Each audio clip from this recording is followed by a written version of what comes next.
Assalamualaikum warahmatullahi wabarakatuh. Salam sejahtera untuk kita semua. Perkenalkan, saya Dr. Sri Musriniawati Hasan, Escape Nurse, Magister Medical Education. Saya adalah dosen pada program studi Diploma 3 Keperawatan LUK, Poltekkes Kemenkes Palu. Bidang ilmu saya adalah manajemen keperawatan. Puji syukur kehadirat Allah Subhanahu wa Ta'ala yang telah memberikan kita kesehatan, keafiatan, dan kesempatan sehingga kita tetap dapat beraktivitas dalam keadaan sehat walafiat. Salawat dan salam dihaturkan kepada baginda Rasulullah Muhammad Sallallahu Alaihi Wasallam yang telah menuntun kita ke alam kebenaran yang terang benderang melalui ilmu pengetahuan, dan insya Allah kita mendapatkan syafaatnya. Baik, pada kesempatan ini izinkan saya memaparkan pernyataan diri dosen dalam unjuk kerja Tridharma Perguruan Tinggi atau PDD UKT-PT, khususnya di bidang pengajaran mata kuliah manajemen keperawatan. Mata kuliah manajemen keperawatan merupakan mata kuliah wajib yang tercantum dalam kurikulum Diploma 3 Keperawatan dengan bobot 2 SKS.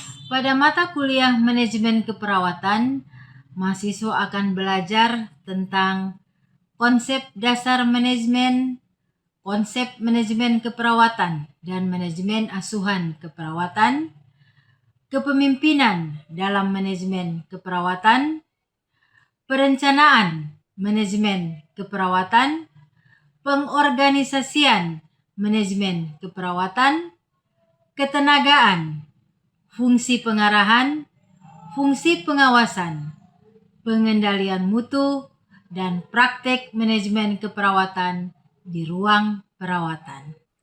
Adapun capaian pembelajaran atau CPL mata kuliah manajemen keperawatan adalah CPL 1, lulusan mampu melakukan asuhan keperawatan kepada individu, keluarga, dan kelompok dalam kondisi biasa dan dalam kondisi kegawat daruratan dengan memperhatikan aspek bio, psiko, sosial, kultural, dan spiritual yang menjamin keselamatan pasien sesuai standar profesi keperawatan.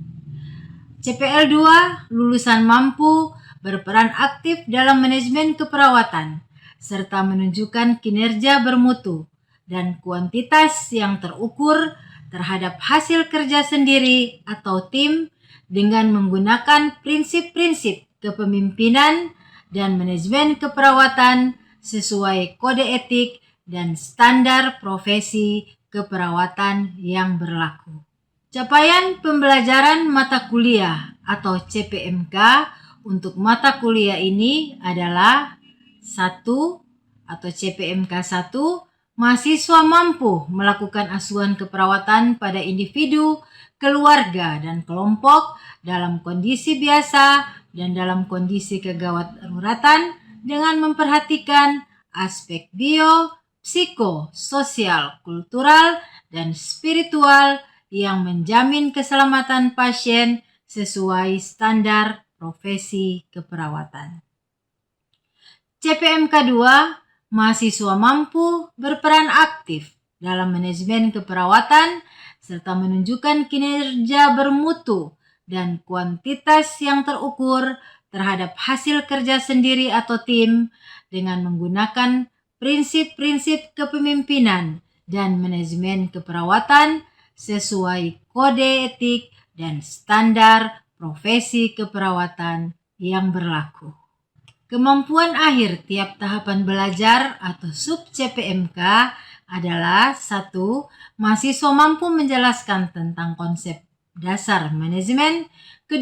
Mahasiswa mampu menjelaskan tentang konsep manajemen keperawatan dan manajemen asuhan keperawatan. 3. Mahasiswa mampu menjelaskan tentang kepemimpinan dalam manajemen keperawatan. 4.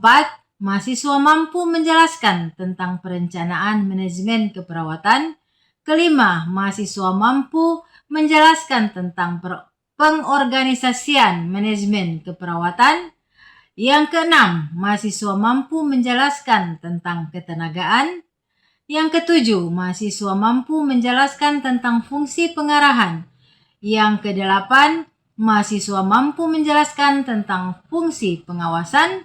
Yang kesembilan, mahasiswa mampu menguraikan tentang pengendalian mutu keperawatan. Dan kesepuluh, mahasiswa mampu mendemonstrasikan praktika manajemen keperawatan di ruang perawatan. Selanjutnya, bahan kajian atau materi pembelajaran mata kuliah manajemen keperawatan ini meliputi yang pertama, konsep dasar manajemen, yang kedua, konsep manajemen keperawatan dan manajemen asuhan keperawatan, yang ketiga, kepemimpinan dalam manajemen keperawatan, yang keempat, perencanaan manajemen keperawatan, yang kelima, pengorganisasian manajemen keperawatan, yang keenam, ketenagaan, yang ketujuh, fungsi pengarahan, yang kedelapan, fungsi pengawasan, 9, pengendalian mutu, dan 10, praktika manajemen keperawatan di ruang perawatan. Aspek penilaian dalam pembelajaran ini yaitu yang pertama, kehadiran sebesar 30%, yang kedua, partisipasi atau keaktifan sebesar 20%, 3, tugas sebesar 20%, 4, ujian tengah semester sebesar 10%, dan 5, ujian akhir semester sebesar 20%. Referensi yang digunakan adalah referensi utama. Yang pertama, buku ajar dengan judul Manajemen Keperawatan yang ditulis oleh Larangki dan kawan-kawan, di mana saya sendiri adalah salah satu penulisnya. Yang kedua, buku ajar dengan judul Manajemen Keperawatan, Peran dan Fungsi yang ditulis oleh Tommy S. dan kawan-kawan, termasuk saya sendiri sebagai penulisnya. Yang ketiga, buku dengan judul Manajemen Keperawatan, Konsep dan Aplikasi dalam Praktek Keperawatan yang ditulis oleh Maria H.B. Keempat, buku dengan judul Manajemen Keperawatan, Teori dan Penerapan yang ditulis oleh Diana S. dan kawan-kawan. Kelima, buku dengan judul Perencanaan, Pengembangan, dan Utilisasi Tenaga Keperawatan yang ditulis oleh Tutik XSR. Yang keenam, buku dengan judul Kepemimpinan dan Manajemen Keperawatan, Teori dan Aplikasi yang ditulis oleh Marquis dan Huston. Dan ketujuh, buku dengan judul Manajemen Keperawatan dan Prospektifnya, Teori, Konsep, dan Aplikasi yang ditulis oleh Kurniadi A. Sementara untuk referensi pendukung, yang pertama ada artikel penelitian yang dilakukan oleh saya sendiri dengan judul Hubungan Persepsi Mahasiswa Terhadap Kepemimpinan Klinik dan Supervisi Kepala Ruangan dengan Kepuasan Praktek Klinik Keperawatan di Rumah Sakit Umum Daerah Kabupaten Banggai. Yang kedua, artikel penelitian yang dilakukan oleh Saman dan Sofa dengan judul Hubungan kompetensi ketua tim terhadap kepuasan kinerja perawat pelaksana dalam penerapan model praktik keperawatan profesional metode tim. Adapun proses pembelajaran dilaksanakan dengan cara tatap muka langsung di ruang kelas dengan prinsip konstruktivisme, yaitu pengetahuan dibangun secara aktif oleh individu melalui pengalaman dan interaksi pada saat proses pembelajaran berlangsung. Pendekatan pembelajaran yang digunakan meliputi langkah-langkah, diskusi kelompok, pembuatan video atau proyek, simulasi, dan aplikasi. Metode pembelajaran yang digunakan discovery learning, case study, dan presentasi kelompok. Aspek-aspek yang dinilai selama proses pembelajaran berlangsung yaitu keaktifan mahasiswa, interaksi, dan pelaksanaan asesmen. Selanjutnya ditampilkan proses pembelajaran yang berlangsung di ruang kelas. Selamat menyaksikan. Assalamualaikum warahmatullahi wabarakatuh. Pagi, salam sejahtera untuk kita semua.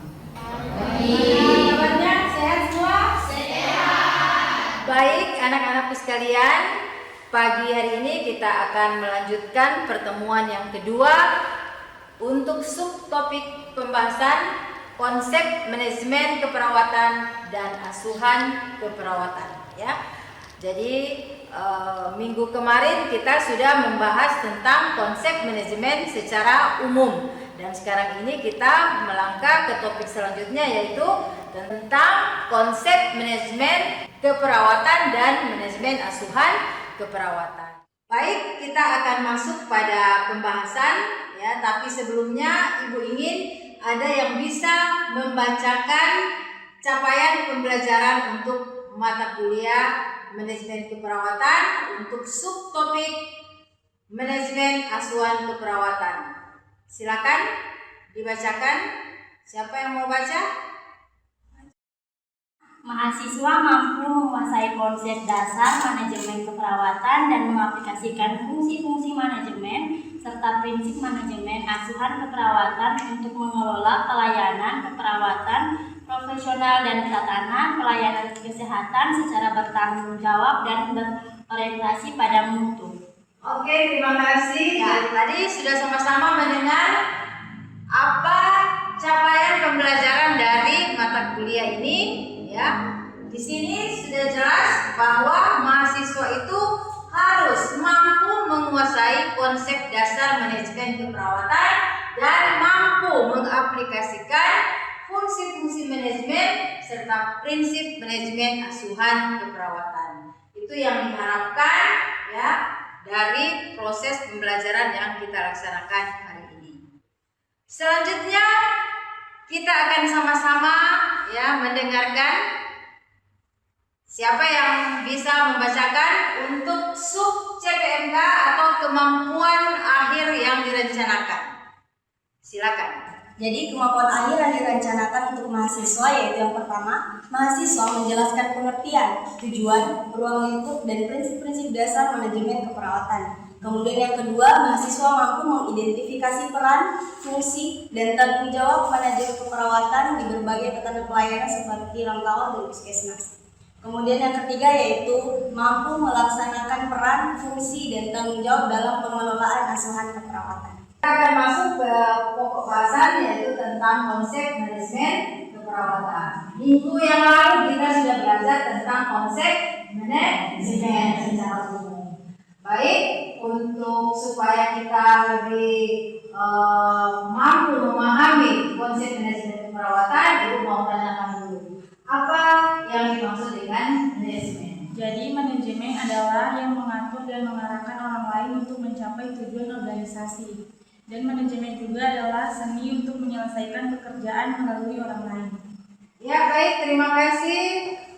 Nah, pengertian dari manajemen keperawatan itu adalah suatu proses bekerja melalui anggota staf keperawatan untuk memberikan asuhan keperawatan secara profesional. Jadi seorang manajer yang menggunakan anggotanya yaitu staf-staf keperawatan untuk bekerja ya, untuk mencapai tujuan dari asuhan keperawatan. Tujuan dalam pelaksanaan asuhan keperawatan adalah dapat memberikan pelayanan asuhan keperawatan yang baik kepada pasien, sehingga tujuan kita supaya pasien itu bisa sembuh akan tercapai. Nah, seorang manajer itu ya dituntut untuk mempunyai kemampuan. Jadi dalam suatu organisasi ada manajer seperti di rumah sakit, di ruangan ada kepala ruangan, kemudian ada yang lebih tinggi lagi sampai ke direktur ya. Mereka ini atau manajer ini dituntut untuk mampu yang pertama merencanakan atau planning. Jadi harus membuat perencanaan agar supaya nanti rencana itu bisa dilaksanakan sehingga mencapai tujuan. Yang kedua, mampu mengorganisir, bagaimana mengelola ya satu ruang perawatan supaya bagus, supaya baik ya. Itu harus dikelola dengan baik. Ini adalah fungsi atau kemampuan seorang manajer untuk mengorganisir. Kemudian memimpin dan mengevaluasi sarana dan prasarana. Manajer itu harus bisa harus mampu. Jadi di ruang perawatan ya, bagaimana sarana dan prasarana itu bisa tercukupi supaya nanti pelaksanaan asuhan keperawatan ini akan berjalan dengan baik. Bagaimana mau melaksanakan kalau tidak ada sarana dan prasarana? Mau pasang infus, tidak ada infus dan lain-lain ya. Jadi harus dipikirkan, direncanakan, disiapkan fasilitas atau sarana dan prasarana untuk menunjang pelaksanaan asuhan keperawatan sehingga tujuan agar pasien bisa sembuh bisa tercapai. Kemudian manajer juga harus mampu memberikan asuhan keperawatan yang efisien, selektif bagi individu, keluarga dan masyarakat. Manajer ini bukan dia langsung, tetapi ada staf-staf yang diberdayakan untuk mencapai tujuan tersebut. Itulah yang dinamakan manajemen asuhan keperawatan. Selanjutnya tentang proses manajemen keperawatan. Jadi manajemen keperawatan ini sejalan dengan proses keperawatan dalam pemberian asuhan keperawatan. Ada yang masih ingat? Ini pembelajaran yang sudah lewat. Apa saja komponen atau tahap-tahap dalam proses keperawatan? Silakan. Tahap pertama apa? Kajian. Tahap kedua? Diagnosa. Tahap ketiga? Intervensi. Tahap keempat? Integrasi. Tahap kelima? Evaluasi. Terima kasih bagi semua masih ingat ya. Nah, dalam manajemen asuhan keperawatan ini langkah-langkah itu pun sama. Diawali dengan pengumpulan data. Sama dengan kita melaksanakan kajian. Kajian tujuannya adalah untuk mengumpulkan data. Selanjutnya mengidentifikasi masalah untuk merumuskan diagnosis. Oke, mantap. Selanjutnya setelah diagnosis keperawatan itu muncul, maka kita akan membuat perencanaan disebut dengan intervensi. Setelah itu intervensi sudah dibuat, maka sampai pada tahap implementasi pelaksanaan. Setelah kita laksanakan, kita melakukan evaluasi. Itu tahap-tahapnya sama ya. Itulah yang dilaksanakan di melaksanakan asuhan keperawatan di tatanan pelayanan klinik, sama halnya dengan melaksanakan manajemen asuhan keperawatan. Baik, selanjutnya apa sih tujuan manajemen keperawatan itu? Sama ya, mengkaji ya, ada di dalamnya merencanakan, mengimplementasi dan mengevaluasi apa? Mengevaluasi asuhan keperawatan. Tujuannya apa?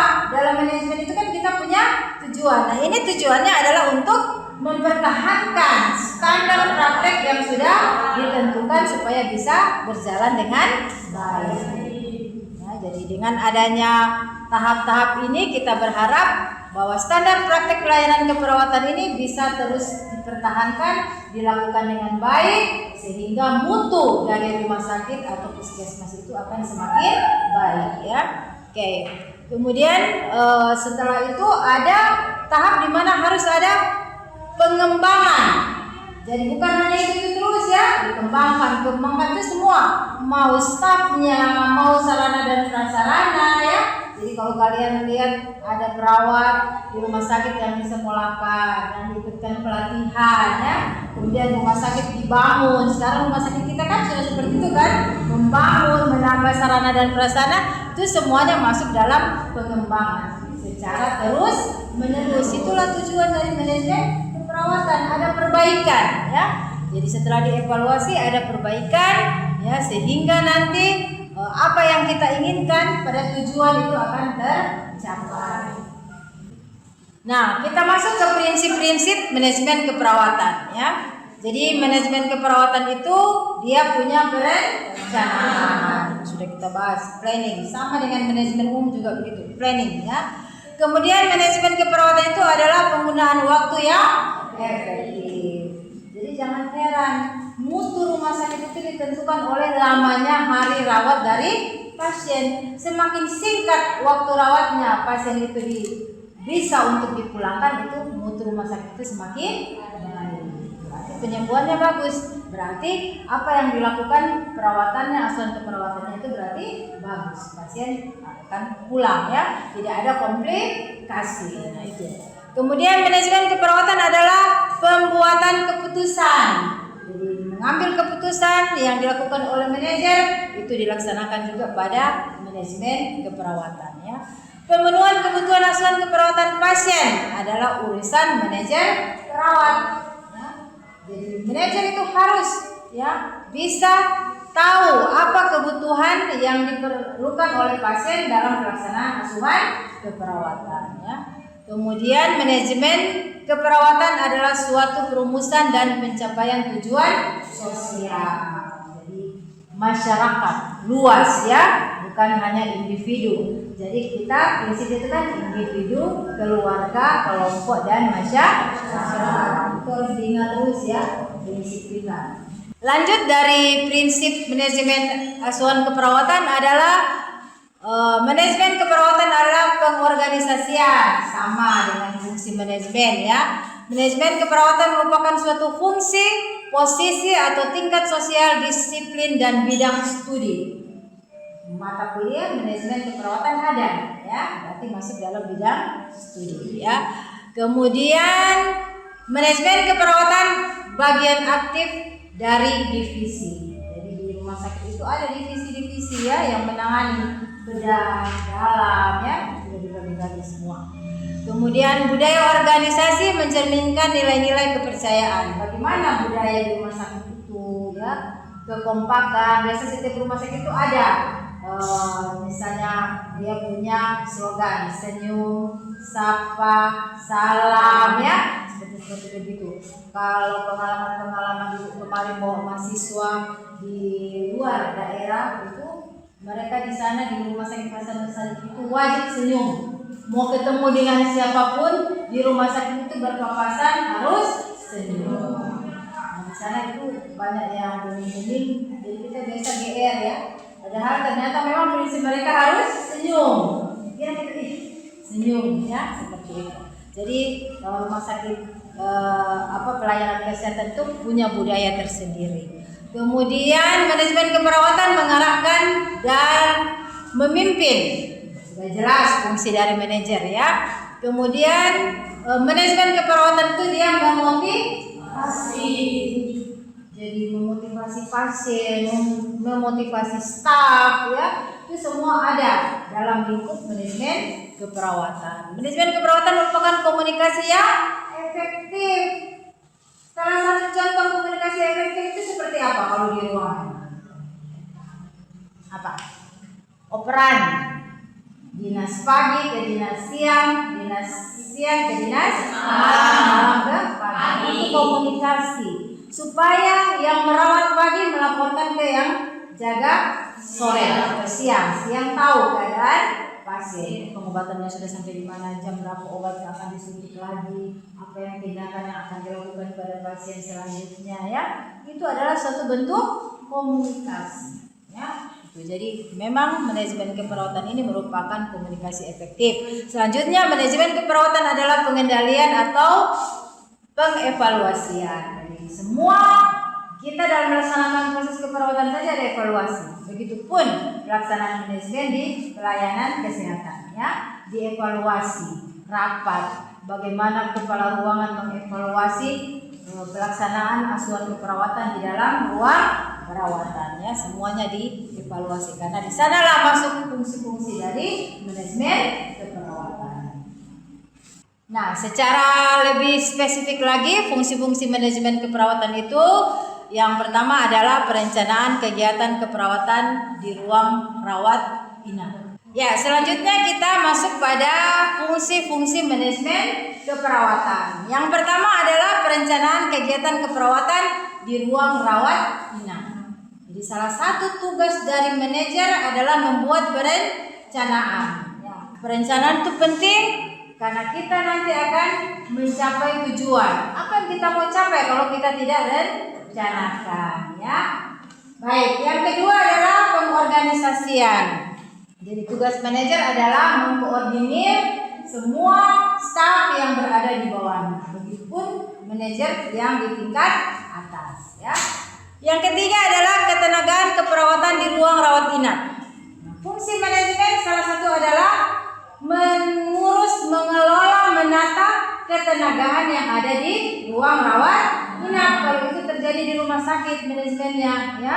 Nah, kira-kira kenapa harus ketenagaan itu perlu untuk direncanakan oleh seorang manajer?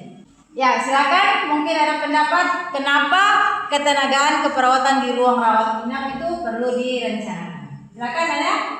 Oke, silakan.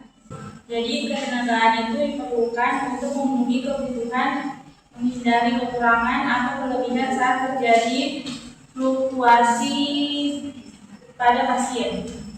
Ya, baik. Jadi kenapa ketenagaan itu perlu direncanakan? Ya, perlu diatur sedemikian rupa. Jangan sampai ketika pasien tidak ada atau kurang banyak perawatnya, ya. Banyak sekali. Tidak ada yang dikerjakan karena terlalu banyak. Ketika pasien yang membludak banyak, karena pasien ini kan kita tidak pernah tahu kapan dia sedikit, kapan dia banyak. Apalagi kalau tiba-tiba ada KLB, otomatis banyak, ya. Jadi seorang manajer harus bisa mengatur, ya. Begitupun dalam pembagian jadwal dinas. Sudah tahu kalau pagi itu banyak tindakan, perawatnya hanya 1 atau 2 orang. Malam yang biasanya itu kurang, ya, karena pasien pada tidur, ya. Tapi perawatnya banyak, akhirnya banyak yang nganggur, tidak berfungsi dengan baik. Jadi manajer itu harus mengatur. Begitupun kebutuhan dalam ruang rawat mana yang harus diperlukan tenaga perawat lebih banyak, ya. Jadi harus bisa menata kebutuhan ketenagaan di ruang rawat inap. Yang keempat adalah pengarahan keperawatan di ruang rawat inap. Jadi perlu adanya pengarahan, ya. Ketua atau manajer itu perlu mengarahkan anak buahnya, ya, stafnya. Mungkin juga ada yang kita kan tidak pernah tahu, bisa saja di antara ketenagaan itu ada yang, atau di antara staf itu ada yang berselisih, ya. Jadi fungsi dari manajer di sana adalah untuk mengarahkan supaya tertib, ya, baik tertib administrasi, tertib ketenagaan di ruang rawat inap, ya. Ya, baik. Jadi kenapa ketenagaan itu perlu direncanakan, ya? Perlu diatur sedemikian rupa. Jangan sampai ketika pasien tidak ada atau kurang banyak perawatnya, ya. Banyak sekali. Tidak ada yang dikerjakan karena terlalu banyak. Ketika pasien yang membludak banyak, karena pasien ini kan kita tidak pernah tahu kapan dia sedikit, kapan dia banyak. Apalagi kalau tiba-tiba ada KLB, otomatis banyak, ya. Jadi seorang manajer harus bisa mengatur, ya. Begitupun dalam pembagian jadwal dinas. Sudah tahu kalau pagi itu banyak tindakan, perawatnya hanya 1 atau 2 orang. Malam yang biasanya itu kurang, ya, karena pasien pada tidur, ya. Tapi perawatnya banyak, akhirnya banyak yang nganggur, tidak berfungsi dengan baik. Jadi manajer itu harus mengatur.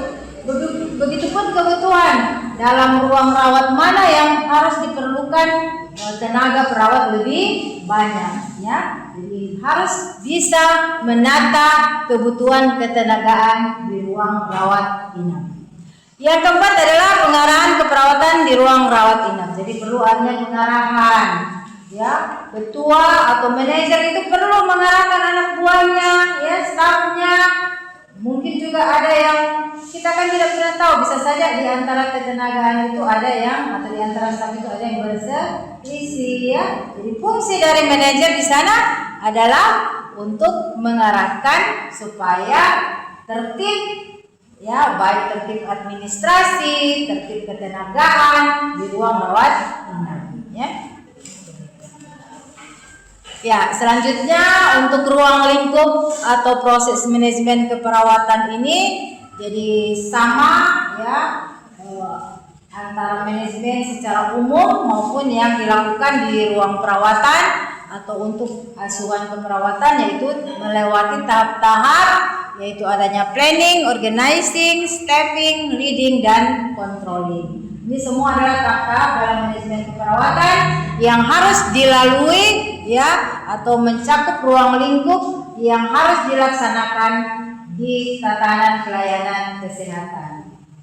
Sekarang kita pindah ke manajemen asuhan keperawatan. Nah, dalam manajemen asuhan keperawatan ini definisinya ya banyak. Secara umum itu tentang pengaturan sumber daya dalam menjalankan kegiatan pelayanan perawatan. Kalau perawat di tatanan pelayanan keperawatan itu fungsinya adalah melaksanakan asuhan keperawatan.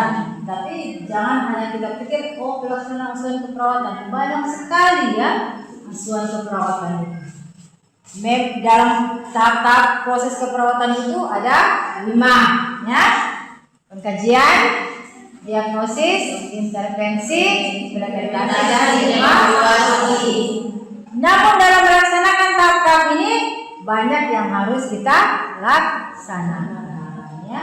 Jadi di sini pengaturan sumber daya dalam menjalankan kegiatan pelayanan keperawatan itu masuk di manajemen asuhan keperawatan. Untuk metodenya sama ya, jadi kita menjalankan seperti ini ya dengan proses atau metode yang sudah sistematis diatur dalam proses keperawatan. Dan ternyata pelaksanaan proses keperawatan ini adalah bagian dari manajemen asuhan keperawatan.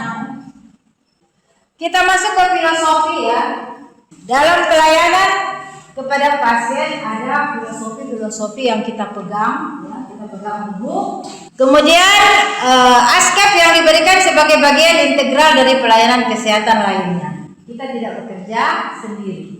Ya, kita butuh ya tim medis lainnya. Kita butuh dokter, kita butuh radiologi, kita butuh laboran ya untuk pemeriksaan lab dan sebagainya ya.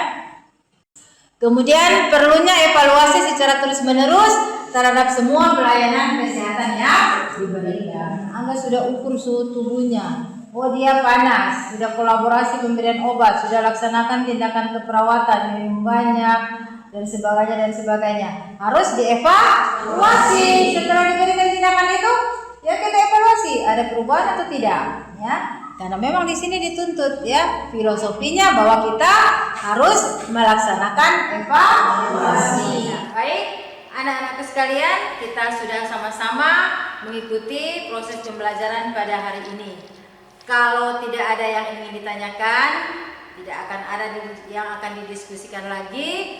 Kita sudah sepakat dengan tugas-tugas yang nanti akan kalian kerjakan dengan batas waktu yang sudah ditentukan ya. Baik, dengan demikian Ibu akhiri perkuliahan kita pada pagi hari ini. Semuanya tetap semangat dalam mengikuti perkuliahan ya, karena ilmu itu sangat penting bagi kalian, karena kelak kalian nanti yang akan terjun ke fasilitas-fasilitas kesehatan dan tidak menutup kemungkinan suatu saat nanti kalian yang akan menjadi manajer, menjadi seorang pimpinan yang harus mengelola tempat kalian menjadi pemimpin di tempat tersebut, baik di fasilitas kesehatan manapun, karena tugas manajer itu sudah jelas apa yang harus dia lakukan. Baik, dengan mengucapkan alhamdulillahirabbil alamin, perkuliahan kita hari ini sampai di sini selesai. Sampai jumpa minggu depan dengan topik yang sudah tercantum dalam rencana program studi kita atau pada RPS. Demikian Ibu akhiri. Terima kasih. Wassalamualaikum warahmatullahi wabarakatuh.